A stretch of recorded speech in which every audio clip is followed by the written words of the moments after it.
이제 조절 능력이 우선 떨어지기 때문에 평소에는 조절할 수 있는 그런 음식들조차도 더 많은 양을 섭취하게 돼서 비만 형성하는 데 위험을 높인다고 볼 수 있겠습니다.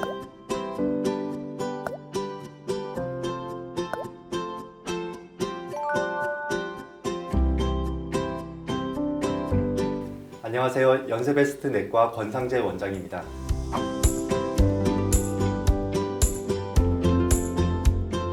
우리나라 소득 수준이 높아지고 기대 수명이 늘면서 당뇨 환자 유병률도 함께 높아지고 있는데요. 주변에서도 당뇨를 진단받고 치료받는 분들을 꽤 흔하게 볼 수 있습니다. 병원에서 당뇨 약제는 잘 처방해 주지만 짧은 시간 동안 생활습관 교정이나 운동, 식이 상담이 현실적으로 힘들고 인터넷에는 왜곡된 정보도 일부 있는 실태입니다. 그래서 이번 시간에는 당뇨 환자의 생활습관 교정이라는 주제로 조금이나마 도움이 되고자 알기 쉽게 전해드립니다.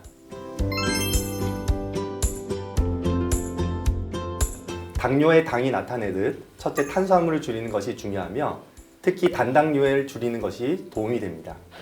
우선 탄수화물 전체를 줄여야 한다는 절대적인 근거는 뚜렷하지 않지만 한국인 식이에서 탄수화물이 전체 에너지의 65에서 75%를 차지해 다른 나라에 비해 높은 것을 고려하면 탄수화물 전체를 줄이는 것이 도움이 되겠습니다. 목표치는 총 에너지의 55에서 65%가량으로 대략 생각할 수 있으며 평균적으로 보면 평소 드시는 탄수화물의 10%가량 줄인다고 생각하시면 간편합니다. 특히 탄수화물 중 단당류, 이당류의 섭취를 줄여야 하며 이는 설탕, 꿀, 주스, 소스, 과일 등에 많이 포함되어 있습니다. 둘째로 액상음료 줄이기입니다. 같은 맥락으로 액상음료는 대표적인 단당류 음식입니다. 빠른 흡수와 식후 빠른 혈당 상승으로 인해 당뇨 환자의 주된 적이라고 생각할 수 있겠습니다. 설탕, 꿀, 시럽 등 첨가당이 포함된 탄산음료, 스포츠음료, 커피, 차, 자체적인 당뇨 함량이 높은 과일 주스 등이 이에 해당하며 이는 중독성이 높은 식품 중의 하나로 점진적인 감량이 당뇨 조절에 도움이 됩니다. 제로 콜라에 대한 문의도 많으신데 탄산음료보다는 훨씬 낫지만 물 대신 섭취하거나 지나친 섭취는 권장드리지 않습니다. 맛있는 음식이 많이 들어있다는 점이 안타깝지만 당뇨 환자에서 셋째로 줄여야 할 영양소는 포화지방, 트랜스지방입니다. 포화지방산이나 트랜스지방산이 많은 식품들은 불포화지방산이 풍부한 식품들로 대체하는 것이 혈당 개선과 심혈관 질환 위험 감소에 이득이 있음이 증명이 되었습니다. 지방 전체의 양을 줄이는 것보다 중요한 것은 불포화지방산을 높이는 식단을 권유드립니다. 불포화지방은 꽁치, 고등어 같은 등푸른 생선과 식물성 기름을 생각하시면 되며 포화지방은 고기에서 비계, 버터, 치즈, 마요네즈 등을 생각하시면 됩니다. 트랜스지방은 마가린 케이크, 도넛 등에 많이 들어있어 이 같은 음식을 조절해 주시면 되겠습니다. 하지만 주의하실 점은 일정량의 지방은 우리 몸의 필수적인 요소이므로 아예 드시지 않는 것보다는 과다한 섭취만 줄여주시는 것이 더욱 권장됩니다. 포화지방산은 전체 에너지의 7% 이내로 하고 불포화지방산으로 대체를 하시면 됩니다. 넷째, 알코올 줄이기입니다. 체계적 문헌 연구 및 메타 연구에서 1일 30g 이상의 과도한 알코올 섭취는 당뇨병의 위험을 높이고 고혈당, 체중 증가 등을 초래하는 것으로 나타났습니다. 알코올 30g은 소주 3잔 정도라 보시면 됩니다.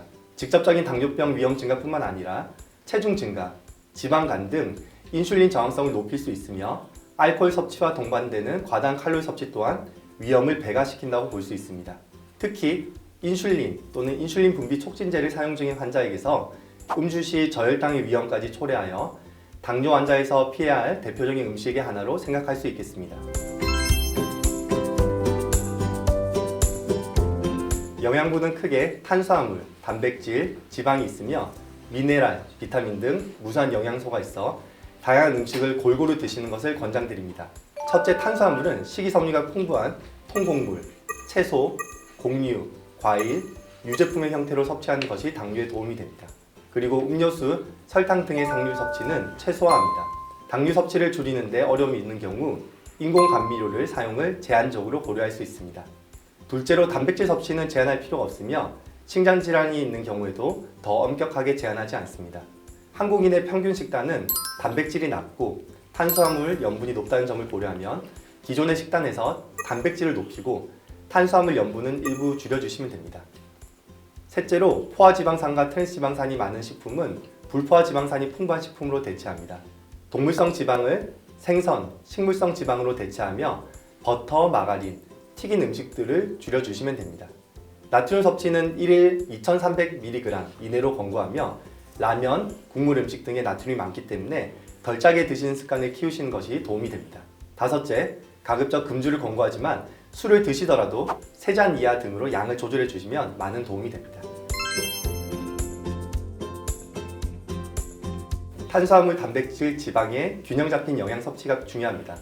하지만 오메가3라든지 비타민, 무기질 등의 미량 영양소와 보충제가 당뇨병 환자에게서 이득을 보인다는 근거는 현재 부족한 상태입니다.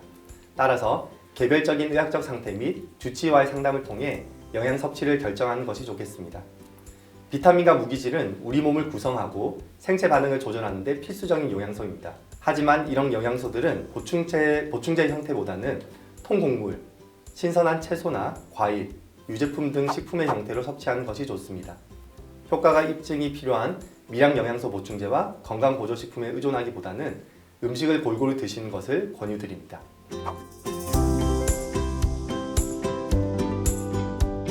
이전 강의에서는 줄여야 할 것들 위주로 피해야 할 음식들을 주로 설명드렸다면 이번에는 하셔야 될 것들, 운동이나 생활습관 교정 등에 대해서 이제 설명을 드리도록 하겠습니다.